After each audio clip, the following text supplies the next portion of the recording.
U.S. Congressman Randy Fine is at it again. The guy's truly deranged. The most hateful person in Congress. I think the most hateful person in Congress. And he made another tweet that's been going viral. People are just, kind of blasting him, saying, "Why the hell are you even saying this right now? You really don't have any other, better things to do." He goes on X and he says, "If they force us to choose, the choice between dogs and Muslims is not a difficult one." So everybody's, quote tweeting it and everything else. And here's what I want to say, really.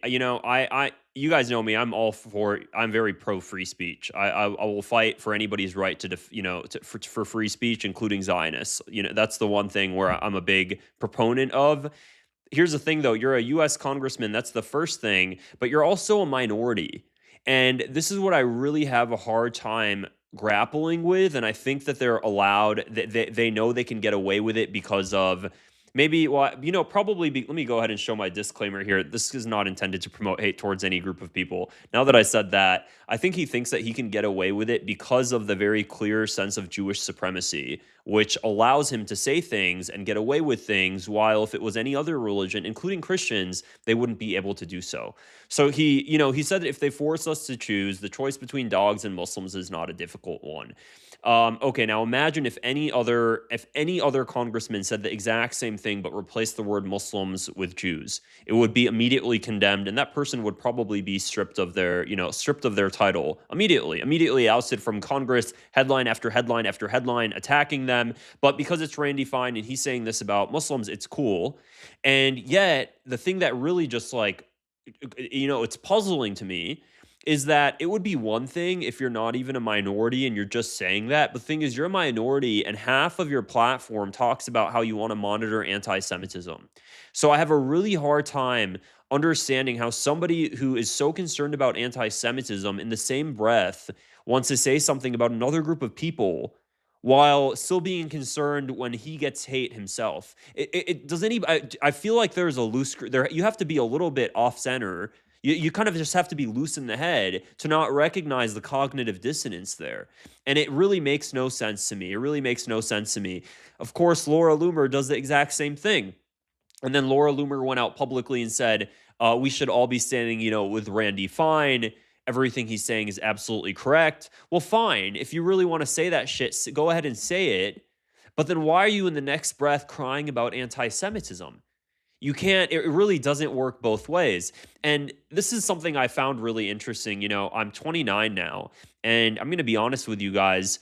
It really wasn't until after October 7th where I started to realize that the vast majority of people that truly just hate Arabs, like with a really deep sense of hate. Now, I'm not talking about, your typical like Trump supporter type person that, is watching mainstream Fox News and just like thinks, oh, damn, those stupid Arabs type of thing, where they say that sort of rhetoric. I mean, like a pure like vitriol, like just angry fire of hate. My entire life, I just assumed they looked white, so I assumed it was just it was just some certain white people. And now what I'm realizing after October 7th is this whole entire time, everybody with that truly deep vitriolic hate towards Arabs, Palestinians, Muslims, whatever, every single time, it ended up being actually from a Jewish Zionist. Every single time. And I just didn't really recognize that at the time. Mark Levin, Randy Fine, Laura Loomer, Ben Shapiro, every single one that truly has that deep sense of like fiery, passionate hatred towards Arabs every single time. Every single time. Every single time. And, we could say, okay, that's a generalization and everything else. And this is really not intended to promote hate towards any group of people. If you're Jewish and you're watching this, I'll go ahead and say that to you very directly. It's really not. But here's the thing. This is another minority group that is fueling hate towards a separate minority group, while at the same time talking about how they're receiving hate themselves and how that needs to be addressed. And I'm left pretty perplexed. I don't understand how it doesn't register with the guy, or maybe it does. And here's the honest conversation that people just simply don't like to have, is that a Muslim can't say it and a Christian can't say it about Jewish people, because of the fact that if you do, you'll have your title stripped and your entire life will be destroyed, because of the fact that a lot of the people with influence in these positions happen to be Jewish as well. So they affiliate with that religion. And because they affiliate with that, then it's going to be easier to condemn those people and strip them of their titles, versus if it was a Christian or anybody else, it just wouldn't happen. And, I think it is supremacy. It is supremacy. Norman Finkelstein, anti-Zionist Jew, he uses the word, Jewish supremacy. And we have to just there's nothing wrong in just saying that word. I find it odd that it's so normalized to use the word white supremacy. You hear it so often in the mainstream media, white supremacy, white supremacy. Jake Tapper of CNN hosted an entire panel on white supremacy, an entire damn series on white supremacy. Aaron Parnas, that TikToker that's for Gen Z, he talks about white supremacy all the time. Dana Bash talks about white nationalists and white supremacists all the time. But when it has to do with their in-group, immediately crickets. You hear total quiet. You hear total quiet. And I find it really just, it's like, I don't understand why. Well, can we just normalize it yet? Can we just normalize the idea of using certain words now? You'll see Dana Bash also crying, and she went out publicly previously, and she was talking about how she was receiving hate towards her because of words people were hurling out at her on the street, I believe, when she was walking from one set to another or something, whatever it may be. And she's talking about how she's receiving so much hate because of the fact that she supports Israel and everything else. And then in the same breath, while talking about hate, she'll go ahead and feature people like Randy Fine. She actually did an entire segment with Randy Fine. Here's another thing.